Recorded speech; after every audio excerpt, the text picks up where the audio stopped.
Hello, Isaac in Portugal. Welcome to the first training about team standards, which is the building phase. Let's begin by seeing basically what a team leader does. A team leader delivers the team standards to drive operational growth. Basically, do exchanges what we are here for. Then, the team leader should follow the blue code, which is basically living the Isaac values and learning the competencies. And this is how we achieve the Isaac 2020. Then we have the global learning environments, which are the team space, the learning circle, the one-to-one space, and the conference space. And then we have the virtual space and the self-reflection one. Let's begin with an overview of the team standards. These are basically the three main phases that the team goes through. It begins with the building, basically having the team creation, the team plan, and the individual plan. Then going to performing for results elevation, performance tracking, and support system. And then closing the team with a team debrief, transition, and individual debrief. Let's see why we have to build a team though. Firstly, it builds trust between the people in the team, so they can feel free to open up and share their opinions and ideas. Then it sets the picture of success, so everyone knows what they have to do in order for the team to fulfill their purpose. And then we have the responsibilities that each one has, and they need to be very crystal clear in order for everyone to operate properly. And lastly, we set the base basically for the performing phase later. So we have a strong team that goes into performing. Let's start with an overview of the building phase, basically what it is. It's people starting to work together and understand who is in the team, what the team is about, and what it's set to achieve together. And finally, what's their individual contribution. The building phase begins with the team creation, which includes the team transition. And this is basically the predecessor transferring the knowledge and the tools to the next person. So this is you. I would suggest in the do's to not begin with the first contact with your members if you haven't had your transition. Sorry, but don't put it as an excuse in order to delay this contact. And as don't bring mindsets into your new team that the last team had. So maybe something that the last team didn't work, but in this case in your team it might work. So try it out. Then we have the functional skills and competencies. This is basically understanding what your function needs. So in order to increase the skill or competence. So for those, firstly assess your level of competence in order for you to see if you are capable basically of leading your team to develop their competences as well. And for don't make it very complicated for your members. They don't need to see the whole Excel and understand every part of every level of every competence. This is for you to understand. For your members, they just need to be aware of the competencies and consciously work on developing them. Then we have the team rules, which is basically getting familiar with the team to co-create basic norms and expected behaviors in accordance to organizational values. Firstly, for do's, focus on a fewer rules that can be easily tracked instead of creating many of them that in the end will be hard to be followed up. And then set communication channels and responsibles for each of them. For don'ts, don't create rules and set behaviors that go against the organizational values. Then we have the team purpose. This is basically the image of success that the team has, and it's connected to everyone. So it's really important for everyone to be there when this phase is happening, when the creation of the team purpose is happening. And for the don'ts, don't make it a statement that is really complicated or you can forget about it easily. Keep it simple, catchy, and relevant.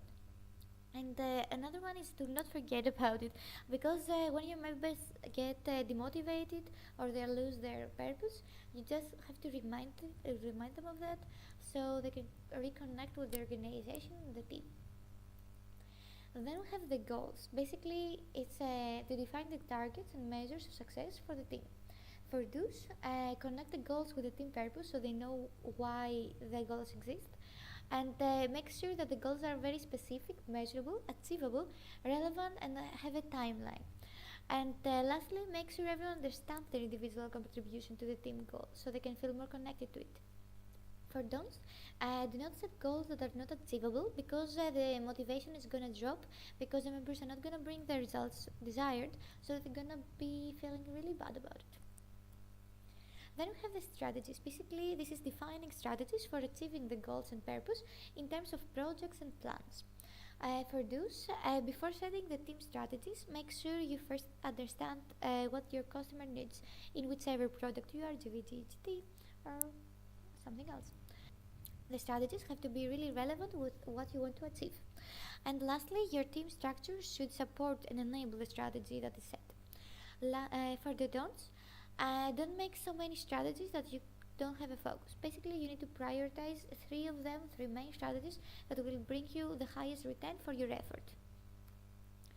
Then we have the JDs and timeline. Basically, you need to allocate the tasks of every individual and create a clear and logical order of things that should happen and have clear deadlines. For the do's, set the JD with the members in the first week of their experiences. Then explain your role as a TL to support their goal achievement. And then make sure your timeline takes into account external market trends, for example, vacation dates and timelines of university. Lastly, make sure your timeline takes into account also the internal trends. So when is your supply and demand and exchanges of your partners, so your IR partners. Then for don'ts, don't forget to advocate them. If your members don't know what they're responsible for, what's their contribution to the goal, you won't be able to fully hold them accountable. Also, don't ever be confused about their JD. If it's not clear to you, then it won't be clear to them. If you need help, ask your direct team leader. Don't create your timeline based on your members' availability. You need to think about the customer needs and then connect it to the global timeline. Also, don't ever miss the timeline because if that happens, you may not achieve your goal. And lastly, your timeline needs to be basically aligned with your biggest IR suppliers. So, then we have the team development goals. This is basically understanding the team dynamics and how its members can contribute to each other for a common goal. Firstly, do make everyone understand each other's goods and attention points so they can be more empathetic throughout the journey. And don't forget about them. This can be an element to keep the team together and make them learn from each other, so use it. And then we pass to the individual plan and we start with the initial LDA. Basically, it's the assessment that you do on Expo. For those, you have to basically prioritize it when your team gets into Isaac, that they do their initial LDA.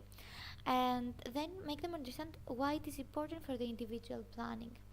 And for don'ts, don't make it bureaucratic. It's important for you to translate it into what they need to hear, how they understand it.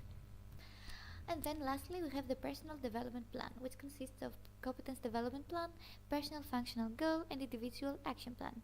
For some do's, it is basically to prioritize it. It's happened in the first 2 weeks of the experience, and then follow it up at least once per month. Don't ever forget about it because your members need it, and it's your responsibility to follow up with it. So basically, how we can conclude the building phase in a really practical way is the team canvas. It's basically a flip chart with everything that the team needs to build in the first team meeting. We have the peoples and roles, so what is the role of each member? We have the rules and activities, so how you're gonna operate.